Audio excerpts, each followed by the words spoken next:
Subscribe করুন Sony ৮, click করুন bell icon.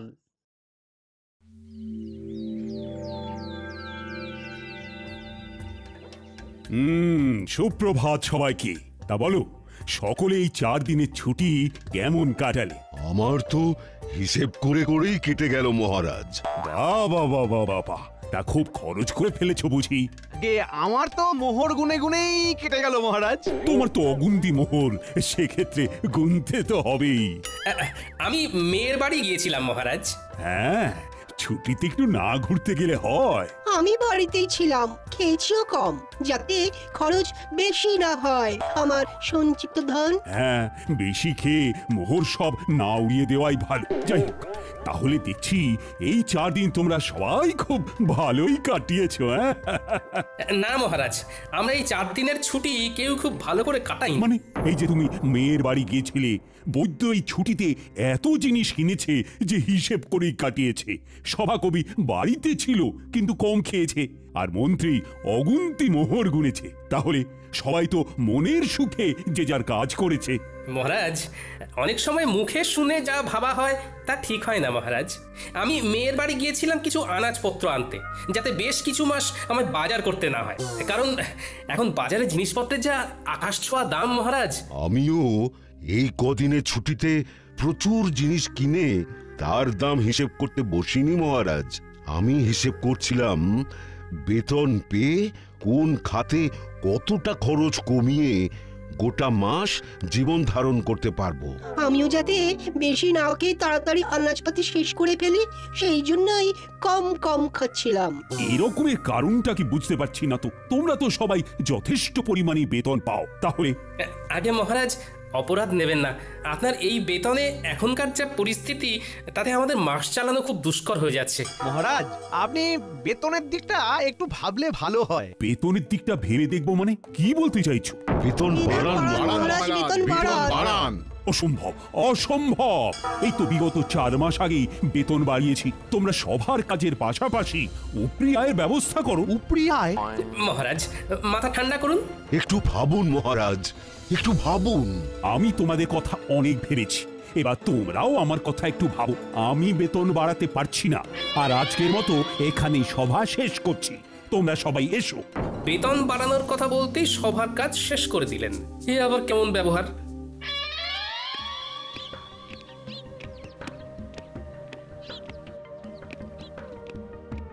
একে মহারাজ, আপনি এখন এই অসময়ে? হ্যাঁ, চলে এলাম আর কি। সবাই একটু গন্ডগোল হয়েছে। তারা বেতন বাড়াতে বলছে রানী। যা বেতন পাচ্ছে তাতে নাকি জিনিসপত্রের বাজারে যা আকাশ ছোঁয়া দাম, তাতে হচ্ছে না। আপনি কি বলেছেন শুনি? আমি বলে দিয়েছি বেতন বাড়ানো এখন অসম্ভব। আমি ওদেরকে বলেছি উপরি আয়ের ব্যবস্থা করতে। সে কথা শুনে সবাই কি বললেন? সবাই আকাশ থেকে পড়লো। একটা কাজ করুন না মহারাজ, আপনার পশ্চিম দিকের যে মাঠটা রয়েছে সেইখানেই ওদের জন্য কিছু ব্যবস্থা করে দিন না। তোমার কথাটা মাথায় থাকলো, তবে 2 দিন বাদে বলবো। আগে দেখি ওরা কে কি করে। বেশ। গিন্নি, ও গিন্নি। বলো। এই কি গো গিন্নি, তুমি শুয়ে আছো? শরীর খুব খারাপ নাকি? দেখি দেখি। হেমা, তোমার গা তো জ্বরে পুড়ে যাচ্ছে। কিছু খাওনি নাকি? আমি উঠতে পারছি না। আজকে রান্নাটা যে কি করে করব বুঝতে পারছি না গো। হ্যাঁ, রান্না নিয়ে কিছু ভেবো না, ও আমি করে নিচ্ছি। তুমি শুধু চুপটি করে শুয়ে থাকো দেখি। না, সে কি করে হয়? তোমার এসব রাধা বাড়া অভ্যেস নেই। আরে তোমারও কি জন্ম থেকেই স্বামীর সাথে ঘর করার অভ্যেস ছিল? হ্যাঁ, সেই তো আমার সাথে বিয়ের পরে অভ্যেসটা হয়েছে। আমার কথা আলাদা, আমি মেয়ে মানুষ। বারে বা, বেটা ছেলে বলে কি রান্নার অভ্যেস তা আবার কদিনের জন্য হবে না? এইসব একদম বাজে কথা গিন্নি। তাও আমার খারাপ লাগবে। তুমি এখন থামো তো গিন্নি। শোনো, আমি এই কদিন রাঁধবো, আর তুমি শুধু গ্যাট হয়ে খাটের উপর বসে খাবে, বিশ্রাম নেবে। তুমি শুধু আমি রান্নাটা কেমন করি সেটা দেখো।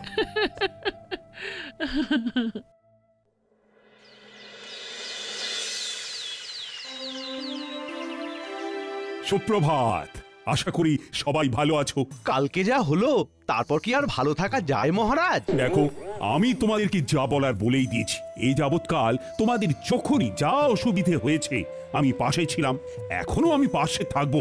তাই বলে যখন তখন বেতন বাড়ানোটা সত্যিই অসুবিধের। আমি তো শুধু চিকিৎসাই পারি, এর বাইরে তো কিছুই পারি না। তাই তাই কিভাবে যে উপরি আয় হবে অন্য কিছু করে সেইটাই মাথায় আসছে না। মহারাজ যদি একটু উপায় বলে দেন। সেই আমাকেই উপায় বলতে হবে? আচ্ছা, দেখছি।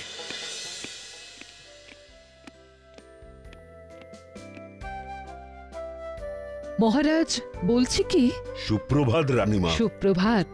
আশা করি সকলে ভালো আছেন। ভালো নেই, খুব সমস্যায় আছি রানীমা। তা আজকে গোপাল আসেনি কেন? তাই তো, তালে গড়ে খেয়ালই নেই। আগে মহারাজ, আমি এসেছি। এ কি গোপাল, এত দেরি হলো যে? তোমার শরীর ঠিক আছে তো? আমার শরীর তো ঠিক আছে, কিন্তু কিন্তু আমার গিন্নির শরীর ভালো নেই। তাই ঘরের কিছু কাজ সামলে রান্না করে আসতে গিয়ে দেরি হয়ে গেল। এই রে, ও গোপাল, কটা শাড়ি আর চুড়ি এনে দেবো নাকি? গোপাল, তাহলে সুগৃহিণী দক্ষ রাধুনী হয়ে গেলে নাকি? দরকার পড়লে যদি হই তাতে মন্দ কি বলুন? সকলে চুপ করুন, বরং আপনারা গোপালকে দেখে শিখুন।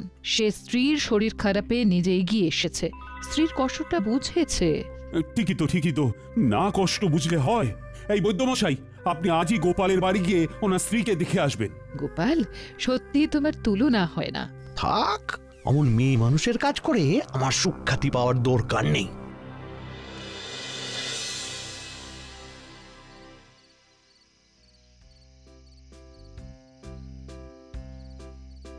কি ব্যাপার রানী, এমন উদাস ভাবে বারান্দায় দাঁড়িয়ে?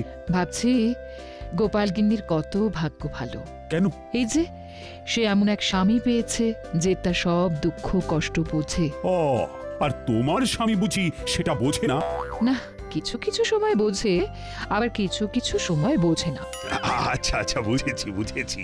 তোমার মন পেতে গেলে আমায় তাহলে একদিন লুকিয়ে লুকিয়ে ঠাকুরদের সরিয়ে তোমাকে রেঁধে খাওয়াতে হবে, তাই তো? আপনি রাঁধতে পারবেন?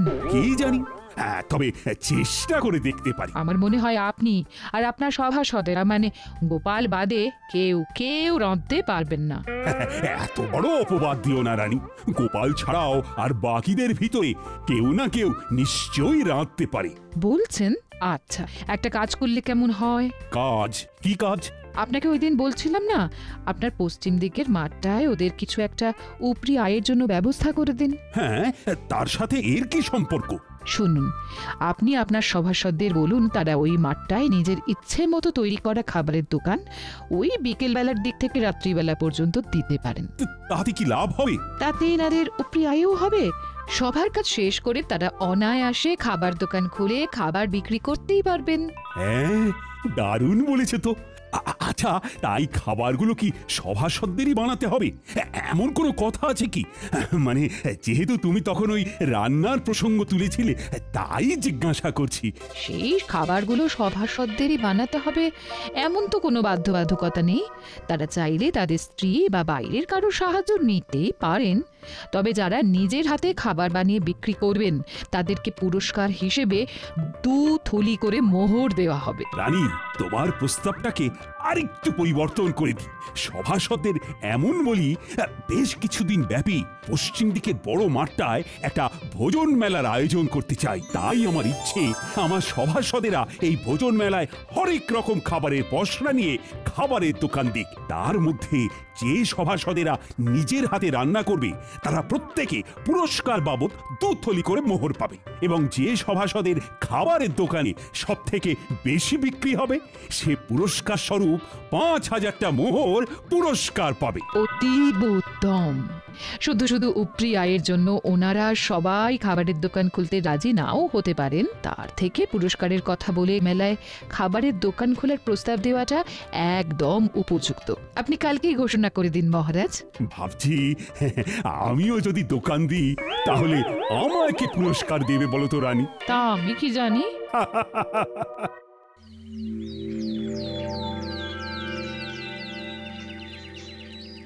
হ্যাঁ, তোমাদের সকলকে আজ একটু তাড়াতাড়ি ডাকার পিছনে আমার একটা বিশেষ উদ্দেশ্য আছে। কি উদ্দেশ্য মহারাজ? মহারাজ আমি তোমাদের সকলের উপরি আয়ের জন্য একটা পদ ভেবেছি।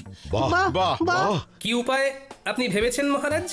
আমি আমার পশ্চিমের মাঠটায় একটা ভোজন মেলার আয়োজন করতে চাই। সে অতীব ভালো, কিন্তু মেলায় গেলে তো খাবার কিনতে কিনতেই প্রচুর খরচ হয়ে যাবে। তাহলে এভাবে আমাদের উপরি আয় হবে কি করে মহারাজ? নিজের দোকান থেকে খেলে ব্যয় হবে না মন্ত্রী। নিজের দোকান মানে? আপনি কি ওই মেলায় আমাদের দোকান দিতে বলছেন মহারাজ? একদম ঠিক। আমি চাই পশ্চিমের মাঠে আয়োজিত সারা কৃষ্ণনগর ব্যাপী ভোজন মেলায় সাধারণ প্রজাদের পাশাপাশি আমার সভাসদেরাও খাবারের দোকান দিক।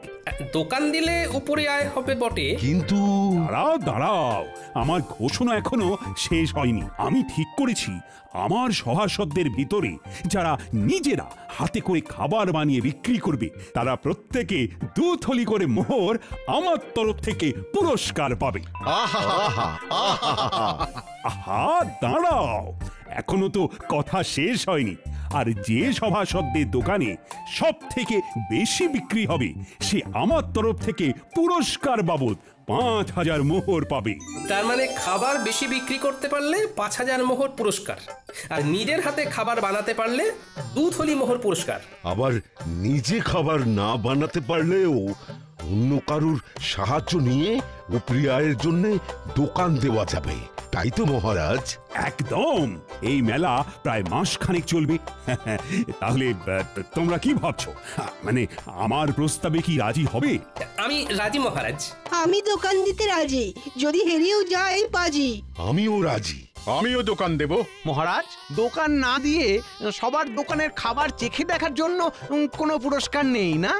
মন্ত্রী মানে মহারাজ, আমিও সবার মতো দোকান দেব তাহলে। বেশ, তাহলে সবাই প্রস্তুত হয়ে নাও। দিন 7 পরেই শুরু হবে ভোজন মেলা। ও হ্যাঁ, মনে আছে তো সবার, কালকে আমাদের ছুটির দিন, রাজসভা বন্ধ। হ্যাঁ মহারাজ।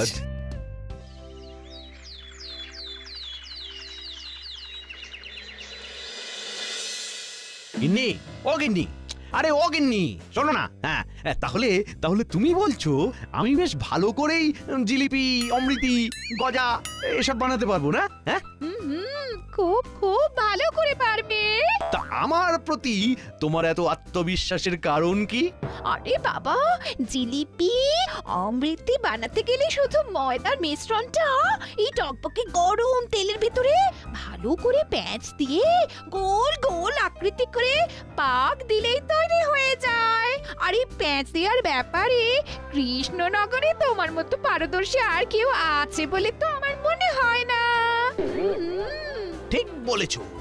তোমারও যা প্যাঁচালো মন, সেই মনের প্যাঁচের মতো আমায়ও যা সুন্দর করে তুমি জিলিপি অমৃতি বানাতে শেখাবে, আহা আহা, তারপর আমার পূর্ব অভিজ্ঞতা তো আছেই। যাকে যাক, এই চলো শুরু করে, চলো চলো।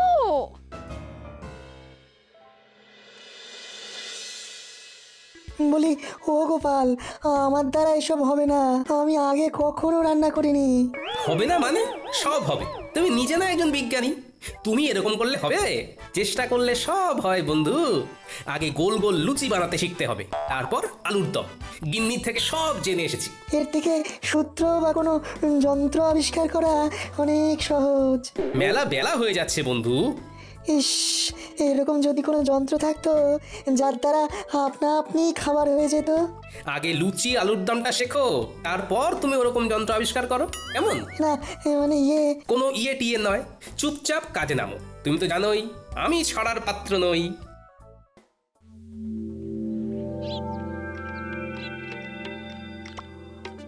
কি হে বন্ধু, কি খবর? বিজ্ঞানী কি রান্না করেছে জব্বর? শিখিয়ে তো এলাম তাকে, একদম ফল পাওয়া যাবে ভোজন মেলায় হাতে নাতে। আহা, কি দারুণ ছন্দ! দেখো তো কেমন বেরোচ্ছে ঘুগনির গন্ধ। কি দারুণ গন্ধ! তা সভাকবি, তুমি কি রাঁধতে পারো? হ্যাঁ, আমি রাঁধতে পারি, তাতে নেই কোনো সংশয়। সেই জন্যেই মেলায় বিকাবো ঘুগনি ও মুড়ি মহাশয়। সাবাস বন্ধু, সাবাস। তা তুমি কি বেচবে গোপাল? ঠিক করেছো কি ঘুম থেকে উঠে সকাল সকাল? না বন্ধু, কিছু ঠিক করিনি এখনো, দেখি কি বিক্রি করি। হ্যাঁ, তাড়াতাড়ি ঠিক করে ফেলো, কারণ খুব তাড়াতাড়ি দিন যে ঘনিয়ে এলো। গোপাল, ভেবেছি চপের দোকান দেব, কিন্তু বেসন গুলতে গিয়েই তো কাল ঘাম ছুটছে। আপনার এই দুই হাতে নিজে এত পাচন গুলেছেন, আর এখন বেসন গুলতে গিয়ে নাকানি চোখানি খেলে হবে? আমার ভয় করছে গোপাল। দেখি তো, আমার সামনে আপনি গুলতে বসুন, কেমন ভয় লাগে আপনার দেখি। গোপাল, তুমি পারো বটে। একবার হাঁক দিলাম আর তুমি সাহায্য করতে চলে এলে। বৈদ্যমশাই, আমরা একই রাজ্যের লোক, তাই বিপদে ডাক শুনেও মুখ ঘুরিয়ে না শোনার ভান করে বসে থাকলে হবে?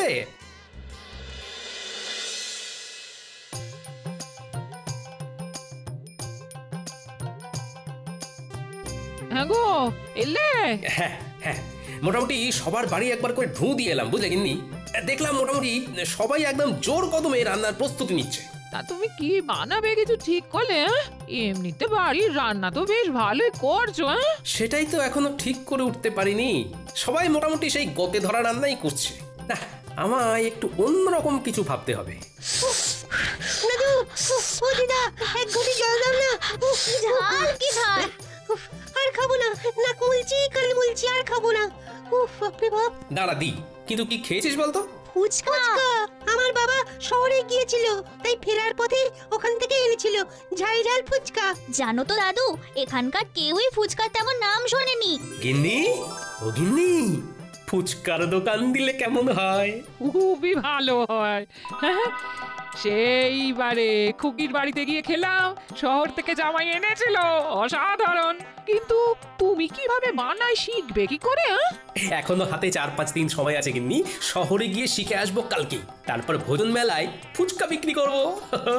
আহা, শুধু খাবারের মেলায় কেন, গোটা কৃষ্ণনগরে তুমি বিক্রি করবে। এখানকার কেউ জানেই না ওই ফুচকার নাম। ভালো লাগলে না, এই প্রচুর প্রচুর বিক্রি হবে। তা ঠিক, আর মহারাজ এটাও বলেননি যে খাবার শুধু ভোজন মেলাতেই বিক্রি করতে হবে। আমি কিছুক্ষণ দোকানে থেকে ফুচকা তৈরি করে ঠেলা গাড়ি নিয়ে ফুচকা বিকোতে বেরিয়ে যাব। তারপর তুমি আর ন্যাপলা পুঁটি গুলটে দোকান সামলাবে। দাদু, তুমি চিন্তা করো না, আমরা সব সামলে দেব।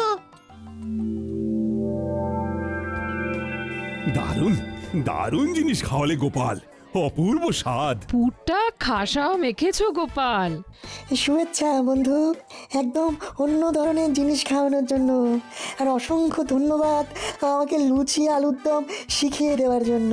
আরে ধুর, কি যে বলো। তা বিক্রি কেমন হচ্ছে? আমার দোকানেও মন্দ নয়। আমার দোকানেও তোমার কল্যাণে বেশ ভালোই বিক্রি হচ্ছে। বাহ, শুনে ভালো লাগলো। হ্যাঁ গো, আর দেরি করো না, দেরি করো না, ফুচকার ঠেলাটা নিয়ে গুলটিকে সঙ্গে করে নিয়ে রওনা দাও, আমরা দোকান সামলে নিচ্ছি। হ্যাঁ, ঠিক বলেছো গিন্নি। এই গুলটে, চল চল চল। ফুচকা, ফুচকা নেবে গো, ফুচকা।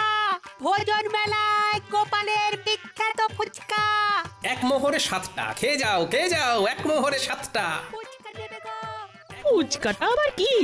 হ্যাঁ হ্যাঁ, আমি বুঝেছি বুঝেছি, ফুচকা কি, তাও আবার খাবারের মেলায় গোপালের বিখ্যাত ফুচকা। চল চল চল, খেয়ে দেখবি, চল বাকি দুটোটা। একটু ভালো খেতে, ভালো খেতে, আরো দিন আমায় ফুচকা দিন। দাদু, মন বলছে এই এক ঠেলা গাড়ি ফুচকা না নিমেষেই শেষ হয়ে যাবে। দেখে নিও দাদু, তুমি হবে সেরা বিক্রেতা। দূর পাগলা, সেরা বিক্রেতা না, সর্বোচ্চ বিক্রেতা। দুটো একসাথে বললেও কিন্তু মন্দ লাগবে না।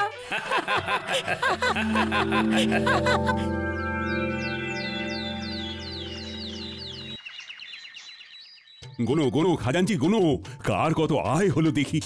মন্ত্রীরটা হলো 1, 2, 3, এই সর্বমোট 300 মোহর। তবে মন্ত্রী মশাই নিজেই সব বানিয়েছেন।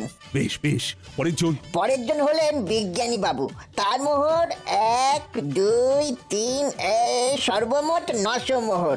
ইনিও নিজের হাতেই খাবার বানিয়েছেন। এই বিজ্ঞানী আমার থেকেও বেশি আয় করেছে, এ কি কপাল। এরপর সভাকবি, ওনার মোহরের সংখ্যা হলো 1, 2, 3, সব মিলিয়ে 850 মহারাজ। ইনিও নিজের হাতে খাবার তৈরি করেছেন। বাহ বাহ বাহ, চমৎকার। তারপর এরপর বৈদ্যমশাই, ওনার মোহর হলো 1, 2, 3, 600 মোহর মহারাজ। ইনিও নিজেই চপ বানিয়েছেন। এরপর গোপাল, মোহর হলো এই 1 2 3 7,000 7,000 মোহর মহারাজ। ওরে বাবা! সাবাস গোপাল, সাবাস, তুমি বিজেতা। এই এই এই এই ফলাফল মানি না, কারণ গোপাল শুধু ভোজন মেলায় নয়, সারা গ্রাম সারা রাজ্য ফুচকা বিক্রি করেছে। মন্ত্রীমশাই, মহারাজ শুধু বলেছিলেন ভোজন মেলায় খাবারের দোকান দিতে। উনি এর পাশাপাশি এরকম কিছু বলেননি যে সেই খাবার কেবলমাত্র ওই মেলা ছাড়া মেলার বাইরে কোনোভাবেই বিক্রি করা যাবে না। তাই আমি আমার ফুচকার বিক্রি বাড়ানোর জন্যে মেলা ছাড়াও মেলার বাইরে এই রাজ্যের অন্যান্য গ্রামেও বিক্রি করেছি। সুতরাং আমি জানি আমি কোনো অন্যায় বা অসততার কাজ করিনি। আমি গোপালের এই যুক্তিকে খণ্ডাতে পারবো না, কারণ গোপাল একদম অকাট্য যুক্তি দিয়েছে। ধন্যবাদ, ধন্যবাদ গোপাল। তুমি আরেকবার আমাদের চোখ খুলে দেখিয়ে দিয়েছো যে কিভাবে সততার সাথে পরিশ্রম করে নিজের আয় বাড়ানো যায়, কিভাবে বুদ্ধি খাটিয়ে কোনো নতুন জিনিসকে সবার সামনে তুলে ধরা যায়। সেই জন্যই তো গোপাল আমাদের সবার থেকে আলাদা। নাও আনো এবার পুরস্কারটা, তার সাথে সবাই মিলে বলো গোপাল আমাদের সেরা, তাই ধন্য হয়েছি মোরা। গোপাল আমাদের সেরা, তাই ধন্য হয়েছি মোরা। For more updates, subscribe to our channel, click the show links and enjoy watching the videos.